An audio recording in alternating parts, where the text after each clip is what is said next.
Bienvenidos entonces a esta clase número 8 sobre el libro de Primera de Samuel. La clase pasada habíamos terminado cuando comenzaba la historia de Saúl introduciéndose en todo este panorama del pueblo de Israel. Habíamos hablado de cómo el pueblo había presionado a Samuel para que unja a un rey, porque el pueblo decía: queremos tener a alguien que nos lidere, alguien que nos guíe en la batalla. Y Samuel ya era anciano. Hasta ahora Samuel había cumplido de alguna manera todos los requisitos de líder, de caudillo, de líder militar, de juez, pero ya era anciano. Los hijos de Samuel no se estaban portando bien y el pueblo, que estaba pasando por un buen momento, tenía miedo de retroceder, de otra vez tener los problemas que había tenido en el pasado, especialmente con sus archieternos enemigos desde que llegaron a la tierra de Canaán, los filisteos. Entonces presionan a Samuel, Samuel lo consulta con el Señor dice: la verdad no estoy de acuerdo, pero si ellos lo quieren se los voy a dar igual. Y el Señor le da al pueblo de Israel lo que el pueblo de Israel está pidiendo: un rey. Y aquí entra Saúl en escena.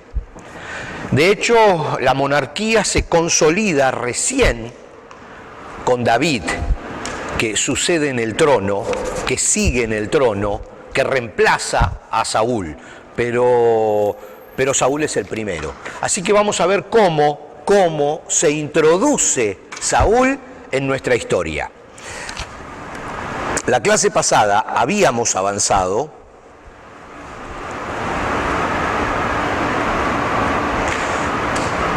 y habíamos comenzado a leer quién era Saúl, quién era su padre, y hoy lo vamos a leer nuevamente como un repaso para no olvidarnos de algunos detalles. Porque es muy interesante esta historia de Saúl desde el punto de vista de que es el primer rey de Israel.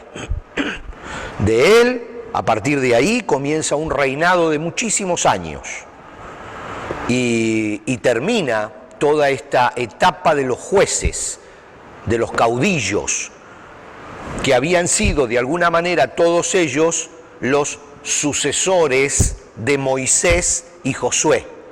Moisés, Josué, la etapa de los jueces, Samuel, el último de los jueces, a partir de ahí la monarquía con Saúl. Por eso es muy importante que pongamos los pies firmes en esta parte de la historia. Primera de Samuel 9 nos comienza diciendo que había un hombre rico e influyente llamado Cis, de la tribu de Benjamín. Su hijo Saúl, y aquí aparece Saúl por primera vez, era el hombre más apuesto de Israel. Aparece en la Biblia describiéndolo como un hombre apuesto. Habíamos dicho en la clase pasada, típico modelo. Era tan alto, dice la Biblia, que los demás hombres apenas le llegaban a los hombros. Cierto día, los burros de Cis, el padre, se extraviaron y él le dijo a Saúl: lleva a un siervo contigo y ve a buscar los burros que se me escaparon. Así que Saúl tomó a su siervo y anduvo por la zona montañosa de Efraín, por la tierra de Salisa, por el área de Saalim y por toda la tierra de Benjamín, pero no pudieron encontrar los burros por ninguna parte. No, yo lo saqué, gracias.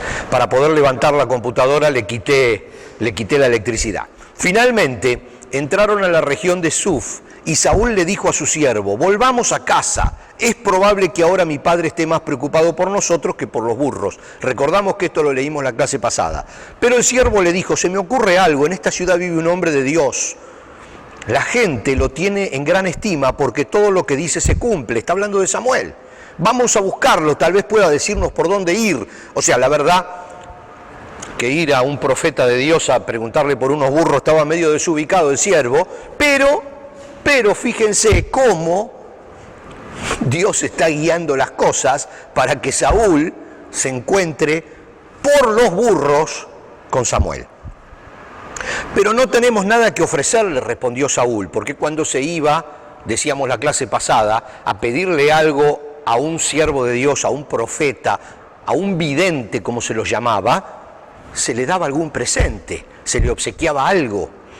Entonces, pero no tenemos nada que ofrecerle, le dice Saúl a su siervo. Hasta nuestra comida se acabó y no tenemos nada para darle. Bueno, dijo el siervo, tengo una pequeña pieza de plata, al menos se la podemos ofrecer al hombre de Dios y ver qué pasa. En esos días, si la gente quería recibir un mensaje de Dios, decía, vamos a preguntarle al vidente, porque los profetas solían ser llamados videntes. Está bien, aceptó Saúl, hagamos el intento, todo sea por los burros. Hasta ahí, ellos querían encontrar los burros. Así que se encaminaron hacia la ciudad donde vivía el hombre de Dios. Al ir subiendo la colina hacia la ciudad, se encontraron con unas jóvenes que salían a sacar agua. Entonces Saúl y su siervo les preguntaron, ¿se encuentra por aquí el vidente? Sí, les contestaron, sigan por ese camino, él está junto a las puertas de la ciudad. Acaba de llegar para participar de un sacrificio público, porque también ofrecía como sacerdote, que se realizará arriba en el lugar de adoración. Apúrense, que lo pueden encontrar antes de que suba a comer. Los invitados no comenzarán a comer hasta que él llegue para bendecir los alimentos. De modo que llegaron a la ciudad y mientras entraban por las puertas, Saúl iba saliendo hacia ellos para subir al lugar de adoración. Ahora bien, el Señor le había dicho a Samuel el día anterior, y esta parte creo que ya no la leímos la clase pasada, porque Dios preparó las dos partes para el encuentro. Acá tendríamos para dar todo un mensaje acerca de cuando Dios prepara las dos partes para su voluntad. Mucha gente viene y dice, ya, yo recibí del Señor hacer esto o aquello, y la otra parte dice, a mí el Señor no me dijo nada. Cuando el Señor hace las cosas, prepara las dos partes, ¿no? Bueno, mañana, no me quiero ir por ese camino, pero solo era una pildorita, una gotita. Le había dicho a Samuel, el Señor, el día anterior, mañana a esta hora te enviaré a un hombre de la tierra de Benjamín. Úngelo para que sea el líder de mi pueblo. Él los librará de los filisteos, que era el problema por el cual básicamente querían un rey. Porque desde lo alto he mirado a mi pueblo con misericordia y he oído su clamor. El punto era que el pueblo tenía miedo de los filisteos y se imaginaba que iban a perder la tierra de Canaán en manos de los filisteos. Que cuando Samuel muriera, los filisteos iban a ver la debilidad del pueblo de Israel que no tenía líder, iban a atacar a Israel y ellos iban a perder la tierra prometida. Por eso Dios en un principio se enoja con el pueblo porque dice, no están confiando en mí, porque yo les di esta tierra y ellos tienen miedo que los filisteos se la saquen. Eso es lo que Dios decía. ¿Cómo puede ser que tengan miedo que los filisteos le quiten la tierra de Canaán si es la tierra que yo les prometí y que yo les di? Pero dice ahora, sin embargo, muchas partes de la Biblia pasa lo mismo, el Señor se acuerda que somos polvo y tiene misericordia de nosotros, y aquí pasa lo mismo. Dice, he mirado a mi pueblo con misericordia y he oído su clamor. Básicamente lo que está diciendo, he visto el miedo en mi pueblo y entonces le voy a dar lo que ellos quieren. Ellos necesitaban ver un líder, como en el desierto necesitaban tener algo y Dios le dio el arca para que el arca estuviera ahí y sea algo visible de su presencia. O sea, son cosas muy interesantes, pero las tenemos que ver en contexto, tenemos que salir de la parte histórica. Hoy en el servicio también vamos a hablar un poquitito de eso, que muchas veces nosotros nos encerramos en la parte histórica y a veces tenemos que ver el fondo del asunto. Cuando Samuel vio a Saúl, el Señor le dijo a Samuel, ese es el hombre del que te hablé, él gobernará mi pueblo, bien clarito. Aquí no hay duda, el Señor me habrá dicho, el Señor no me habrá dicho, una confirmación absoluta. Cuando Samuel lo vio, el Señor le dijo, ese es el hombre del que te hablé, él gobernará mi pueblo. Justo en ese momento, Saúl se acercó a Samuel a las puertas de la ciudad y le preguntó, ¿podría decirme por favor dónde está la casa del vidente? Fíjense, parece una novela. Yo soy el vidente, contestó Samuel. Sube al lugar de adoración delante de mí.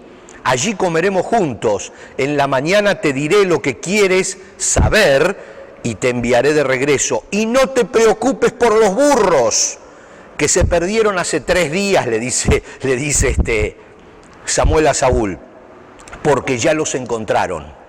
Además, estoy aquí para decirte que tú y tu familia son el centro de todas las esperanzas de Israel. Saúl respondió, pero solo soy de la tribu de Benjamín. Recuerden, una tribu muy pequeña, la más pequeña de Israel, y de mi familia es la menos importante de todas las familias de la tribu. ¿Por qué me habla usted de esa manera? O sea, ya hay otros hombres de Dios que son elegidos de la tribu más pequeña y de entre la tribu más pequeña, de la familia más pequeña. Me acuerdo de Gedeón. Pero bueno, que dice lo mismo. Él dice lo mismo. ¿Cómo me eliges a mí si soy el menor de los menores, de una familia menor, de una tribu menor? O sea, siempre ha sucedido, bueno, no siempre, pero Dios también, digamos, tiene una mirada muy amplia y Dios ve el corazón, no le importa su descendencia, su familia y otro montón de detalles. Luego Samuel llevó a Saúl y a su siervo al comedor y los sentó en la cabecera de la mesa y así los honró, más que a los 30 invitados especiales que había, en esa ceremonia. Después Samuel dio instrucciones al cocinero para que le sirviera a Saúl el mejor corte de carne, la porción que había sido reservada para el invitado de honor. El cocinero trajo la carne y la puso frente a Saúl. Adelante, come, le dijo Samuel. Lo había apartado para ti aún antes de que invitara a los demás. Me imagino el desconcierto de Saúl. Así que ese día Saúl comió con Samuel. Cuando bajaron del lugar de adoración y regresaron a la ciudad, Samuel llevó a Saúl a la azotea de la casa y allí le preparó una cama. Al amanecer del día siguiente, Samuel llamó a Saúl: levántate, es hora de que sigas tu viaje. Así que Saúl se preparó y salió de la casa junto a Samuel. Cuando llegaron a las afueras de la ciudad, Samuel le dijo a Saúl que mandara a su siervo que se adelantara. Después que el siervo se fue, Samuel dijo: quédate aquí, porque he recibido un mensaje especial para ti de parte de Dios. O sea, mandó el siervo a la casa y se quedó con Saúl en privado. Luego leemos ya en el capítulo 10 de Primera de Samuel, primer versículo: entonces Samuel tomó un frasco de aceite de oliva y lo derramó sobre la cabeza de Saúl. Besó a Saúl y dijo: hago esto porque el Señor te ha designado para que gobiernes a Israel, su posesión más preciada. Y aquí se cumple lo que el pueblo había pedido y lo que el Señor había permitido: que Samuel elija y unja a un rey para el pueblo. De hecho, no lo elige Samuel, lo elige Dios y se lo hace saber a Samuel. Dios tiene toda una historia, todo un futuro preparado con Saúl. Pero por supuesto, como en todos los casos, Saúl tiene que aceptar la voluntad de Dios y el camino que Dios le está pidiendo que siga. En un principio lo acepta, después no lo acepta más y empiezan todos los problemas. Vamos a estudiar a fondo la historia de Saúl, porque la historia de Saúl termina en David. Y allí sí que nos vamos a tomar bastante tiempo con la historia de David. Pero Saúl es la puerta que nos lleva a David. El versículo 2 del capítulo 10 de Primera de Samuel dice: cuando me dejes hoy, verás a 2 hombres. Sigue hablando Samuel, se lo está diciendo a Saúl. Cuando me dejes hoy, verás a 2 hombres junto a la tumba de Raquel en Seiza, en los límites del territorio de Benjamín. Ellos te dirán que los burros fueron encontrados y que tu padre dejó de preocuparse por ellos, pero que ahora está preocupado por ti. Está preguntando: ¿han visto a mi hijo? Mientras Saúl se daba vuelta para irse, Dios le dio un nuevo corazón y todas las señales de Samuel se cumplieron ese día. Esto estamos hablando de que, de alguna manera, cuando Saúl se va de ese encuentro con el siervo de Dios, con el líder máximo de Israel en ese momento, Samuel, dice la Biblia que cuando Saúl se da vuelta para seguir su camino, ya había sido ungido como futuro rey de Israel. Todavía no estaba consolidado como rey, pero sí había sido ungido. Lo mismo sucede con David, que Samuel lo unge siendo chico y recién de grande se consolida como rey. Pero en este momento Saúl había sido ungido, todavía no era rey, pero dice la Biblia que cuando Saúl continúa hacia su casa, porque su padre lo estaba esperando preocupado, el Señor le transforma su corazón y Saúl busca hacer la voluntad de Dios, y en su corazón Saúl está aceptando ese desafío que le va a cambiar completamente la vida a él y a su familia. Va a ser el primer rey de Israel. Hay algo aquí que no quería tocarlo porque es un punto complicado, pero lo vamos a tocar porque muchas veces cuando se habla de Saúl, se habla de un evento que sucede en la vida de Saúl, que Saúl profetiza junto con los profetas sin ser profeta. Es tomado por el Espíritu Santo y profetiza.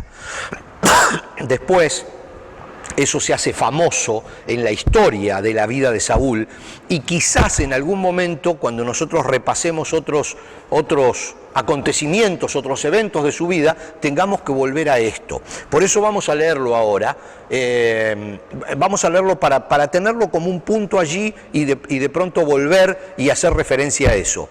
En el versículo 10 al 13, siempre del capítulo 10 también, dice: cuando Saúl y sus siervos llegaron a Gibeá, vieron a un grupo de profetas que se les acercaba. Entonces el Espíritu de Dios vino poderosamente sobre Saúl y él también comenzó a profetizar. Cuando los que conocían a Saúl se enteraron de lo sucedido, exclamaron: ¿qué? ¿Hasta Saúl es profeta? ¿Cómo se convirtió el hijo de Cis en un profeta? O sea, este concepto de que Saúl se encuentra con los profetas y profetiza, después vamos a volver a revisarlo. Además, uno de los que estaban allí dijo: ¿cualquiera puede convertirse en profeta sin importar quién sea su padre? Este es el origen del dicho: hasta Saúl es profeta. Cuando Saúl terminó de profetizar, subió al lugar de adoración. Entonces, esto fue tan importante que se convirtió en un dicho popular, como diciendo: hasta Saúl, que estaba lejos del tema, es profeta. O sea, cualquiera puede ser profeta. Después vamos a seguir avanzando en este tema. Vamos a pasar ahora rapidito, en algunos minutitos más, a leer cuando Saúl ahora es proclamado rey de Israel. Vamos más o menos siguiendo la escena, ¿verdad? Después Samuel convocó a todo el pueblo de Israel para que se reuniera delante del Señor en Mizpa. Allí en esa ciudad varias veces se hicieron reuniones de todo el liderazgo de Israel. Venían desde las distintas tribus los líderes, los ancianos de Israel, para las reuniones donde se resolvían los asuntos militares y políticos. Entonces, dijo, esto es lo que el Señor Dios de Israel ha declarado. Los saqué de Egipto, los rescaté de los egipcios y de todas las naciones que los oprimían. Pero aunque los rescaté de su miseria y aflicción, hoy han rechazado a su Dios y han dicho: no, en lugar de Dios queremos un rey. Otra vez, aunque Dios ya había aceptado a Saúl, de hecho lo había elegido, otra vez Samuel le dice al pueblo, para que les quede fresquito el tema, que no necesitaban a un rey, que Dios se los estaba dando porque ellos tenían miedo y entonces estaba permitiéndoles que tuvieran un rey, y un rey que no era solo un rey, sino era una cadena, era una monarquía a partir de allí, pero se los estaba permitiendo por el miedo que ellos tenían, por la dureza, por la desconfianza que ellos tenían de que Dios los iba a cuidar de los filisteos y de otros que pudieran atacarlo. Dios les estaba diciendo, esto no es para el bien de mi pueblo, pero se los estoy permitiendo igual por el miedo que ustedes tienen. Pero lamentablemente esto les va a traer problemas. Dios estaba diciéndole eso al pueblo. Fíjense qué detalle importante. Y Samuel se los recuerda. Ustedes han dicho, no, en lugar de Dios queremos un rey. Por lo tanto, preséntense ahora delante del Señor por tribus y clanes.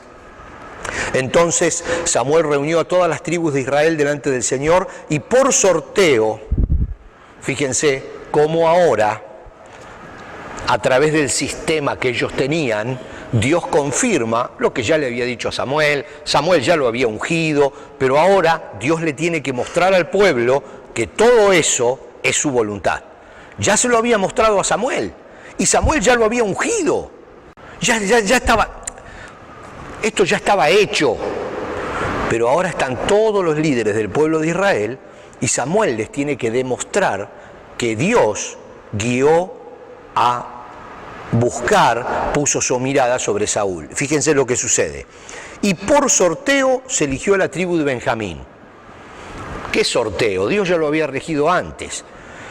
Después llevó a cada familia de la tribu de Benjamín delante del Señor y se eligió a la familia de los Matrí. Finalmente, de entre ellos fue escogido Saúl, hijo de Cis. Fíjense cómo Dios guió el sorteo para que coincida con lo que él ya había arreglado con su siervo Samuel y que el pueblo certificara ante el pueblo que eso era voluntad de Dios. Luego Samuel dijo a todo el pueblo, este es el hombre que el Señor ha escogido como su rey. No hay nadie como él en todo Israel. Y todo el pueblo gritó, viva el rey.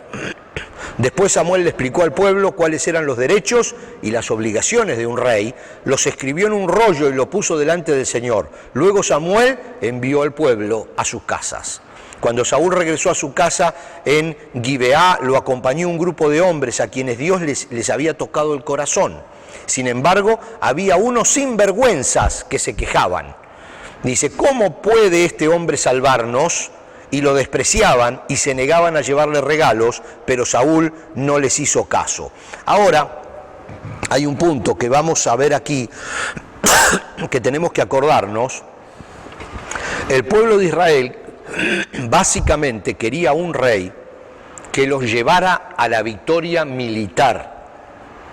Lo que ellos querían era que los librara del asedio de los filisteos. Básicamente ese era el punto. Entonces se encuentran con un hombre que parecía un modelo, lindo, alto, pero que no tenía ni idea. Había salido hace un mes atrás, había salido a buscar unos burros que se habían perdido.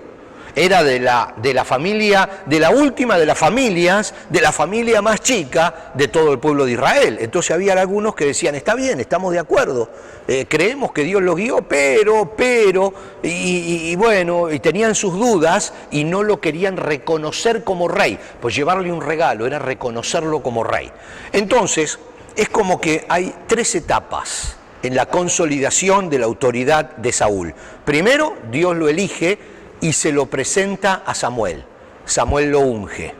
Número 2, Samuel se lo presenta al pueblo y le muestra, a través del sorteo, que era la forma que ellos acostumbraban, de que la mano de Dios había elegido a Saúl. Ok, pero ahora faltaba que él se gane su autoridad en el campo militar. Después vamos a ver que con David pasa lo mismo, exactamente lo mismo. Samuel lo unge, pero David tiene que ganarse el respeto y ganar la autoridad de las distintas familias. Entonces, ahora tenemos a un Saúl ungido y aceptado por una mayoría, pero todavía no demostró su autoridad militar. Entonces ahora vamos a ese punto y con ese punto vamos a terminar hoy. Primera de Samuel 11 dice, como un mes después 30 días después, el rey Naas de Amón dirigió a su ejército contra la ciudad israelita llamada Jabes de Galaad. Pero los habitantes de Jabes pidieron paz. Haz un tratado con nosotros y seremos tus siervos, rogaron. Bueno, aquí tenemos un punto que no lo vamos a leer en la Biblia, pero se los explico rápidamente. Este rey Naas era realmente una porquería de persona. Él había atacado a las tribus. Ustedes se acuerdan que no todas las tribus de Israel entraron a la tierra prometida. Entraron todos, por supuesto, para luchar, etc. Pero 3 familias, que eran las de Rubén, las de Gad y creo que media tribu de Manasés, se quedaron del otro lado del Jordán, fuera de la tierra de Canaán, porque les gustaron esas tierras y entonces estaban del otro lado del río. Este rey atacó a esas tribus y realmente había tomado muchísimos cautivos, y lo que él hacía era que le quitaba un ojo a cada uno de las personas que capturaba. O sea, que capturaba a los israelitas, los ponía como esclavos y les quitaba un ojo. O sea, los hacía tuertos a todos como una especie de marca de que él los había sometido. O sea, algo bien barbárico. Entonces, el rey Naas de Amón dirigió su ejército contra la ciudad israelita de Jabes. De este lado ya estamos hablando de la tierra de Canaán. O sea, este rey ya se había metido dentro de la tierra de Canaán. No eran los filisteos. Pero los habitantes de Jabes pidieron paz. Haz un tratado con nosotros y seremos tus siervos, rogaron. Dice, está bien, dijo Naas, pero con una sola condición: le sacaré el ojo derecho a cada uno de ustedes para deshonrar a todo Israel. Fíjense qué situación. Danos 7 días para enviar mensajeros a todo Israel, dijeron los habitantes de esa ciudad. Respondieron los ancianos de Jabes, si nadie viene a salvarnos, aceptaremos tus condiciones. O sea, antes de morir, no les quedaba otra que permitir que él los tomara como esclavos y les quitara el ojo derecho a todos. Fíjense qué situación, imagínense la situación. Cuando los mensajeros llegaron a Gibeá de Saúl y le contaron al pueblo acerca de su aprieto, todos se echaron a llorar. Saúl había estado arando un campo con sus bueyes. El rey todavía no tenía, o sea, era rey, pero todavía no había tomado el poder, por decirlo así. Se echaron a llorar. Saúl había estado arando un campo con sus bueyes y cuando regresó a la ciudad preguntó, ¿qué les pasa? ¿Por qué están llorando? Así que le contaron del mensaje de Jabes. Entonces el Espíritu de Dios vino con poder sobre Saúl y se enojó mucho. Así que tomó 2 bueyes. Miren lo que hizo Saúl, los cortó en pedazos y envió mensajeros para que los llevaran por todo Israel con el siguiente mensaje: esto es lo que le pasará a los bueyes del que se niegue a seguir a Saúl y a Samuel a la batalla. O sea, señores, o vienen o les mato los bueyes. Entonces el Señor hizo que la gente tuviera miedo del enojo de Saúl y por lo tanto todos salieron a la guerra como un solo hombre. Cuando Saúl los movilizó en Besek, se dio cuenta de que había 300.000 hombres de Israel y 30.000 de Judá. Entonces Saúl envió a los mensajeros de regreso a Jabes de Galaad para decir, los rescataremos mañana antes del mediodía. Cuando llegó el mensaje, hubo gran alegría en toda la ciudad. Salvaron el ojo, imagínense, se salvaron. Así que los hombres de Jabes dijeron a sus enemigos, mañana iremos a ustedes y podrán hacer lo que quieran con nosotros. Ya sabiendo que las tropas de Saúl venían. Pero a la mañana siguiente, antes del amanecer, Saúl llegó con su ejército dividido en 3 destacamentos. Entonces atacó por sorpresa a los amonitas y los masacró durante toda la mañana. El resto del ejército amonita quedó tan disperso que no había 2 de ellos juntos. Entonces la gente clamó a Samuel, ahora, ¿dónde están esos hombres que decían, ¿por qué debe Saúl gobernarnos? Tráiganlos aquí y los mataremos. Porque, como siempre, en la política siempre hay contrarios. Pero Saúl respondió, nadie será ejecutado hoy, porque este día el Señor rescató a Israel Luego Samuel dijo a la gente, vengan todos, vamos a Gilgal para renovar el reino. Así que todos fueron a Gilgal y en una ceremonia solemne delante del Señor proclamaron rey a Saúl. Después ofrecieron ofrendas de paz al Señor y Saúl y todos los israelitas se llenaron de alegría. Entonces, vemos aquí cómo a partir de la victoria militar, el pueblo reconoce unánimemente a Saúl como su rey. Entonces tenemos las tres etapas. A partir de ahí, Saúl gobierna, reina y gobierna. Entonces, aquí tenemos las tres etapas, cómo se fue consolidando la monarquía, por decirlo así. A partir de este momento que acabamos de leer, cuando en Gilgal se lo proclama rey a Saúl, a partir de este momento viene una historia de cientos de años con la monarquía. Vamos a dejar aquí porque acabamos de llegar al final de un periodo que nos abre la puerta a otro muchísimo más grande que el que venimos estudiando. Así que ahora ya tenemos a Saúl con su manto de rey, ya lo tenemos con su corona en su cabeza, ya lo tenemos consolidado, porque Dios lo eligió, Samuel lo ungió y el pueblo lo reconoció como su líder en la batalla. Ya tenemos a Samuel en el trono, ya tenemos a Saúl en el trono, y ahora la clase que viene vamos a seguir avanzando con la vida de Saúl y con algunos eventos más hasta que finalmente lleguemos a David. Así que los espero la próxima clase.